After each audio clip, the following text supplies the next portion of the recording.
ಪ್ರಜ್ವಲ್ ರೇವಣ್ಣ ಮತ್ತು ಪ್ರಜ್ವಲ್ ಕಾಮಣ್ಣ. ನಿಜವಾಗ್ಲೂ ನಮಗೆ ನಮ್ಮ ಸಮಾಜನೇ ರೇಪಿಸ್ಟ್ ಅಂತ ಅದಕ್ಕೆ ಅನ್ಸೋದು. ಈಗಾಗಲೇ ರಾಘವೇಶ್ವರ ಭಾರತಿ ಕೇಸು, ಸೌಜನ್ಯ ಕೇಸು ಎಲ್ಲ ಹೇಗೆ ದಿಕ್ ತಪ್ಪಿದೆ ಅಂತ ನೋಡಿದ್ದೀವಿ. ಆ ರೀತಿ ಇದನ್ನು ಸಹ ದಿಕ್ ತಪ್ಪಬಾರ್ದು. ನ್ಯಾಯಾಧೀಶ, ನೀನು ಒಬ್ಬ ನ್ಯಾಯ ಕೊಡುವಾಗ ನಿನ್ನ ಹಿಂದೆ ನಿನ್ನ ಹೆತ್ತಿರುವ ತಾಯಿ, ನಿನ್ನ ಹೆಂಡತಿ, ನಿನ್ನ ಅಕ್ಕ, ನಿನ್ನ ತಂಗಿ ಬಗ್ಗೆ ಒಂದೇ ಒಂದು ಕ್ಷಣ ಯೋಚನೆ ಮಾಡಪ್ಪ.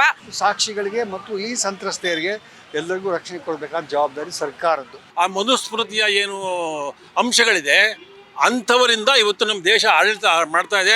ಅದರ ಭಾಗವಾಗಿ ಪ್ರಜ್ವಲ್ ರೇವಣ್ಣನ ಕೇಸ್ ಇದೆ ಹೇಳ್ತಕ್ಕಂಥದ್ದು ನನ್ನ ಅಭಿಪ್ರಾಯ. ಕಂಟೆಸ್ಟ್ ಮಾಡ್ತಾ ಇರುವಂತಹ ಶೋಭಾ ಕರಂದ್ಲಾಜೆ ಅಂತವರು ಇದೇ ಫ್ರೀಡಂ ಪಾರ್ಕ್ ಅಲ್ಲಿ ಬಂದು ಕೂತ್ಕೊಂಡು ಹೋರಾಟವನ್ನ ಮಾಡಿದ್ರು. ಅಪ್ಪ ಮಕ್ಕಳಿಬ್ಬರು ಕಾಮುಕರಿದ್ದಾರಲ್ಲ, ಅವನ ಈ ಕೂಡಲೇ ನ್ಯಾಯಾಲಯದ ಅಧ್ಯಕ್ಷತೆಯಲ್ಲಿ, ಪ್ರಸ್ತುತ ನ್ಯಾಯಾಧೀಶರ ಅಧ್ಯಕ್ಷತೆಯಲ್ಲಿ, ನ್ಯಾಯಾಂಗದ ಆ ವ್ಯವಸ್ಥೆಯಲ್ಲಿ ಅವರಿಗೆ ಒಂದು ಉನ್ನತ ಮಟ್ಟದ ತನಿಖೆಯಲ್ಲಿ ಆಗಲೇಬೇಕಾಗ್ತದೆ ಅನ್ನೋದು ನಮ್ಮದು ಹಕ್ಕೊತ್ತಾಯ.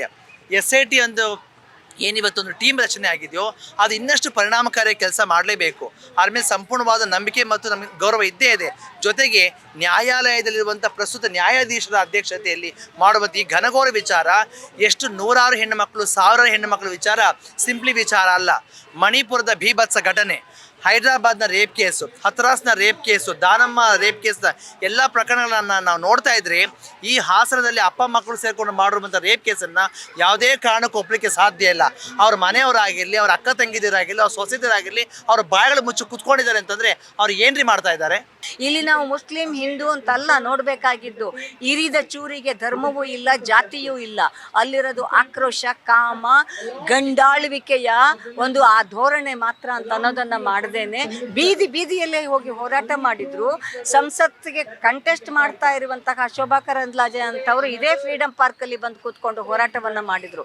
ಆದರೆ ಅದೇ ಜನ ನೂರಾರು ಮಹಿಳೆಯರ ಘನತೆಯ ಪ್ರಶ್ನೆಯಾಗಿರುವ ಹಾಸನದ ಲೈಂಗಿಕ ಹಗರಣ, ಪೆನ್ ಡ್ರೈವ್ ಹಂಚಿಕೆಯ ಬಗ್ಗೆ ಚಕ್ಕಾರ ಎತ್ತಿಲ್ಲ ಅಂತ ಅನ್ನೋದು ನಮಗೆ, ನೀವು ಯಾವ ರಾಜಕಾರಣವನ್ನ ಮಾಡ್ತಾ ಇದ್ದೀರಿ, ಈ ದೇಶದ ಸಂವಿಧಾನದ ಅಡಿಯಲ್ಲಿ ಮತ್ತೊಮ್ಮೆ ಅಧಿಕಾರಕ್ಕೆ ಬರುವಂತಹ ಅರ್ಹತೆ ನಿಮಗಿಲ್ಲ ಅಂತ ಹೇಳೋದಕ್ಕೆ ನಾವು ಬಯಸ್ತೀವಿ.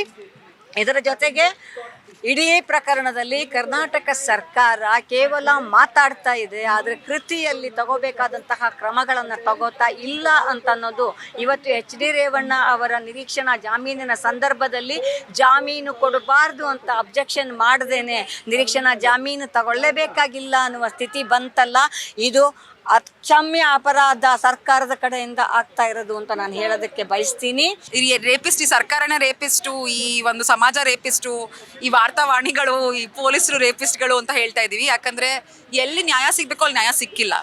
ಪ್ರಜ್ವಲ್ ರೇವಣ್ಣ ಅಂತ ಎಷ್ಟೋ ಹೆಂಗಸ್ರನ್ನ, 60-70 ವರ್ಷದ ಹೆಂಗಸ್ರನ್ನ, 60-70 ಜನ ಹೆಂಗಸ್ರನ್ನ ಅವ್ರು ರೇಪ್ ಮಾಡಿದ್ದಾರೆ, ಅತ್ಯಾಚಾರ ಮಾಡಿದ್ದಾರೆ, ಇವತ್ತು ಎಸ್ಕೇಪ್ ಆಗಿದ್ದಾರೆ. ಅವ್ರ ಹೆಸರಲ್ಲಿ ನಮ್ಮ ಪ್ರಧಾನಮಂತ್ರಿಗಳು ವೋಟ್ಸ್ ಕೇಳ್ತಾ ಇದ್ರು. ನಾವೆಲ್ಲ ನಿಜವಾಗ್ಲೂ ತಲೆ ತಗ್ಗಿಸುವಂಥ ಒಂದು ಪರಿಸ್ಥಿತಿ ಬಂದಿದೆ. ಇವತ್ತು ಪ್ರಜ್ವಲ್ನ ಜಾಗದಲ್ಲಿ ಫಯಾಜೋ ಒಬ್ಬ ಫಹಾದೋ ಯಾರೋ ಒಬ್ಬ ಇದ್ದಿದ್ದಿದ್ರೆ ಏನಾಗ್ತಾ ಇತ್ತು ಅನ್ನೋದ್ರ ಬಗ್ಗೆ ನಾವೆಲ್ಲರೂ ಚಿಂತಿಸಬೇಕಾಗಿರುವಂಥ ಪರಿಸ್ಥಿತಿ ಬಂದಿದೆ. ಏನಾಗಬೇಕಿತ್ತು, ಆ ಮನೆಯವರು ಬೆಂಕಿ ಬಿದ್ದು ಆ ಮನೆಯವರು ಬದುಕುವಂಥ ಪರಿಸ್ಥಿತಿ ಇರಲಿಲ್ಲ. ಆದರೆ ಇವತ್ತು ಒಬ್ಬ ರಾಜಕಾರಣಿಯ ಮಗ, ಒಬ್ಬ ದೊಡ್ಡ ಒಂದು ಹುದ್ದೆಯಲ್ಲಿದ್ದಾನೆ, ದೊಡ್ಡ ಒಂದು ಹಣವಂತ ಅಂತ ಹೇಳುವಂಥವನು ಈ ಥರ ಮಾಡಿದ್ದಾನೆ ಅಂತ ಹೇಳಿಬಿಟ್ಟು ಇವತ್ತು ಆ ವಿಡಿಯೋಗಳನ್ನು, ಆ ಏನು ಪೆನ್ ಡ್ರೈವ್ ಇದೆ ಅವುಗಳನ್ನು ಬಹಿರಂಗಪಡಿಸ್ಕೊಂಡು ಹೆಣ್ಣಿನ ಮಾನಹರಣ ಮಾಡ್ತಾ ಇದ್ದಾರೆ. ಇದ್ರ ಬಗ್ಗೆ ಜಾತಿ, ಮತ, ಧರ್ಮ ಭೇದ ಮರೆತು ನಾವು ಇವತ್ತು ಹೋರಾಟ ಮಾಡ್ತಾ ಇದ್ದೀವಿ.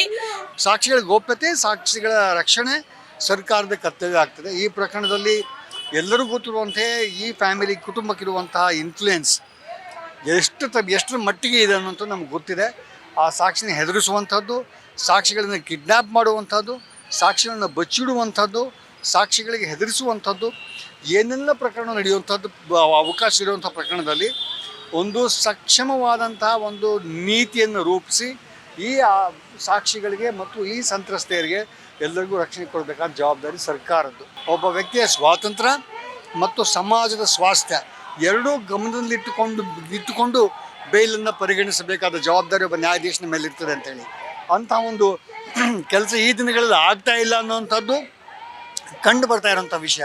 ಸಾಕಷ್ಟು ಪ್ರಕರಣಗಳಲ್ಲಿ ತಪ್ಪಿಸ್ಕೊಂಡು ಹೋಗುವಂಥದ್ದು, ಸಾಕಷ್ಟು ಪ್ರಕರಣಗಳಲ್ಲಿ ಅವರಿಗೆ ಆ ಸ್ವಾತಂತ್ರ್ಯ ಹೆಸರಲ್ಲಿ ನೆಪದಲ್ಲಿ ಅಂಥದ್ದು ಕ್ರಿಮಿನಲ್ಗೂ ಕೂಡ ಈ ನ್ಯಾಯಾಲಯಗಳು ಬಿಟ್ಟು ಬಿಡ್ತಾ ಇರುವಂಥದ್ದು ಕಂಡು ಬರ್ತಾ ಇದೆ. ಸಾಕಷ್ಟು ಜನರಿಗೆ ಅದರಲ್ಲಿ ನೋವಿದೆ. ಈ SIT ತನಿಖೆ ಏನಾಗ್ತಿದೆಯಲ್ಲ, ಈ ತನಿಖೆ ಮೇಲ್ವಿಚಾರಣೆ ಮಾಡೋಕ್ಕೆ ಒಂದು ಇಂಡಿಪೆಂಡೆಂಟ್ ಬಾಡಿ ಸೆಟಪ್ ಮಾಡಲಿ ಸರ್ಕಾರ.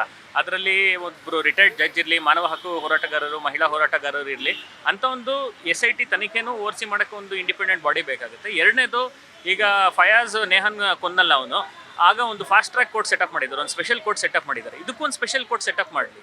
ಈ ಪರ್ಪಸ್ಗೋಸ್ಕರ ಇವ್ರನ್ನ ಟ್ರೈ ಮಾಡೋದಕ್ಕೋಸ್ಕರನೇ ಒಂದು ಫಾಸ್ಟ್ ಟ್ರ್ಯಾಕ್ ಕೋರ್ಟ್ ಸೆಟಪ್ ಮಾಡಲಿ. ಫಾಸ್ಟ್ ಟ್ರ್ಯಾಕ್ ಕೋರ್ಟ್ ಸೆಟಪ್ ಮಾಡಿ ಆ ಫಾಸ್ಟ್ ಟ್ರ್ಯಾಕ್ ಕೋರ್ಟಲ್ಲಿ ಕೆಲಸ ಆಗಲಿ. ಇಲ್ಲಾಂದರೆ ಮಾಮೂಲಿ ಕೋರ್ಟಲ್ಲಿ ರೇವಣ್ಣದಾದರೆ ನಾವು ಈಗಾಗಲೇ ರಾಘವೇಶ್ವರ ಭಾರತಿ ಕೇಸು, ಸೌಜನ್ಯ ಕೇಸು ಎಲ್ಲ ಹೇಗೆ ದಿಕ್ಕು ತಪ್ಪಿದೆ ಅಂತ ನೋಡಿದ್ದೀವಿ. ಆ ರೀತಿ ಇದೂ ಸಹ ದಿಕ್ಕು ತಪ್ಪಬಾರ್ದು.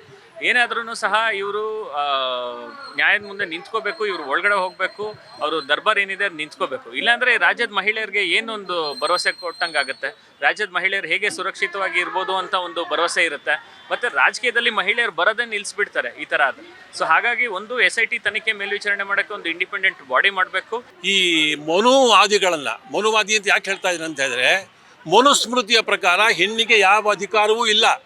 ಗಂಡಸು ಏನು ಮಾಡಿದ್ರೂ ಕೂಡ ಅದನ್ನು ಸಹಿಸ್ಕೊಂಡಿರಬೇಕು. ಯಾವ ಥರದ ಹಕ್ಕುಗಳಿಲ್ಲ, ಆಸ್ತಿ ಹಕ್ಕುಗಳಿಲ್ಲ, ಆಮೇಲೆ ಶಿಕ್ಷಣದ ಹಕ್ಕುಗಳಿಲ್ಲ. ಈ ಒಂದು